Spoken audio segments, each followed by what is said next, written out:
Drama serial गिरफ्त में आज की एपिसोड में इरफान की बहन बुशरा रोती हुई रूही के घर आ जाती है और उसे आके बड़ी दुआएं देती है। कहती है कि मैं तुझे कभी माफ़ नहीं करूँगी, मैं जितनी दुआएं तेरे लिए मांगी थी सारी दुआएं मैं तेरे से वापस लेती हूँ, तुझ पे बदुआएं डालती हूँ। मेरी माँ ने जिसके गोली की आवाज़ सुनी थी, अपने बेटे का जनाजा उठते हुए सुना था, वो बिस्तर इमारत पे पड़ी हुई है, उस पर क्या गुजरती होगी, उसकी आंखों से निकलने वाले एक एक आंसू का तुझे हिसाब देना पड़ेगा रूही। तुमने बड़ा जुल्म किया है, उस बेचारे को जेल भिजवा दिया और मेरे भाई को दुनिया से निकलवा दिया। अब तो तेरा रास्ता आसान हो गया होगा ना साहब जी के पास पहुंचने के लिए। अब तो तुम बड़ी आराम से साहब जी तक पहुंच जाएगी ना, क्योंकि तुमने अपने रास्ते की दोनों रुकावटें हटा दी हैं। वो इससे ये बात कहती है और रोती जा रही होती है और रूही को बदवाएं देती हुई कोसती हुई घर से बाहर निकल जाती है। अनीशा ने जो हुज़ैफ़ा के लिए कमरा तैयार किया रहा था, वो वहाँ बैठ के रो रही होती है, तो उसकी सास वहाँ पहुँच जाती हैं और आके कहती हैं कि तुम क्यों रो रही हो, मुझे पता है कि सारी उदासी सिर्फ इसलिए है कि तुम लोगों के पास औलाद नहीं है, लेकिन बेटा देखो मेरा कहना तुम्हें बुरा लगता है, लेकिन मैं फिर कहूँगी कि तुम एक दफ़ा बाहर के मुल्क के डॉक्टर से कंसल्ट कर लो, अल्लाह ताला तुम्हें औलाद दे दे। इस कमरे में ये सारी उदासी तब ख़त्म होगी जब छोटा सा बच्चा इस कमरे में आएगा, उसके हंसने रोने की आवाज़ से ये कमरा गूंज उठेगा,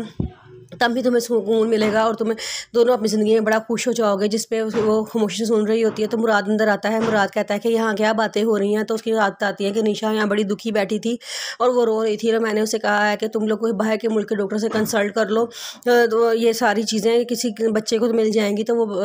इस कमरे में बच्चे की आवाज़ आएगी, तुम लोगों के लिए खुशी होगी, सारा तुम्हारे बुढ़ापे का सहारा बनेगा, इतनी बड़ी जायदाद का कोई वारिस बन जाएगा। मुराद कहता है कि मामा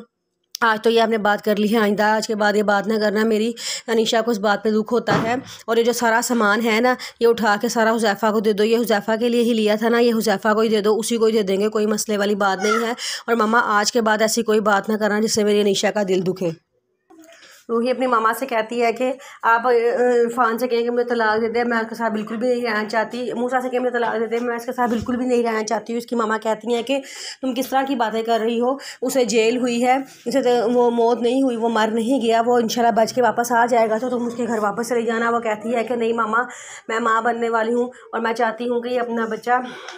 अनीशा बीबी को दे दूँ ताकि उनकी ज़िंदगी में जो खला है वो पूरा हो सके। उसकी मामा कहती हैं कि तुमने फ़ैसला तो अच्छा किया है, चलो मैं अनीशा बीबी से बात करूँगी। फिर वो अनीशा के पास जाती है और उसे जाए कहती है कि रूही माँ बनने वाली है और उसने ये फ़ैसला किया है कि वो अपना बच्चा आपकी खाली झोली में डाल देगी ताकि आप लोगों को ये सुकून भी मिल जाए। जिस पर अनीशा कहती है कि मेरा नहीं ख्याल कि मुराद इस बात पर मानेंगे, वो कभी भी इस बात पर राज़ी नहीं होंगे। उसकी सास वो अम्मा भी कहती हैं कि एक दफ़ा आप मुराद से बात तो करके देखो ना, क्या पता वो मान जाए, क्योंकि वो भी बाप बनना चाहता होगा, बच्चे की ख्वाहिश तो उसके दिल में भी होगी ना। तो अगर वो ऐसा कर दे, अगर वो बच्चा अपना बच्चा आपकी गोद में डाल दे तो वो उसको बड़ी खुशी होगी और वो हमेशा के लिए सुरखरू हो जाएगी। अनीशा कहती है ठीक है, मैं मुराद से बात करके देख लूँगी।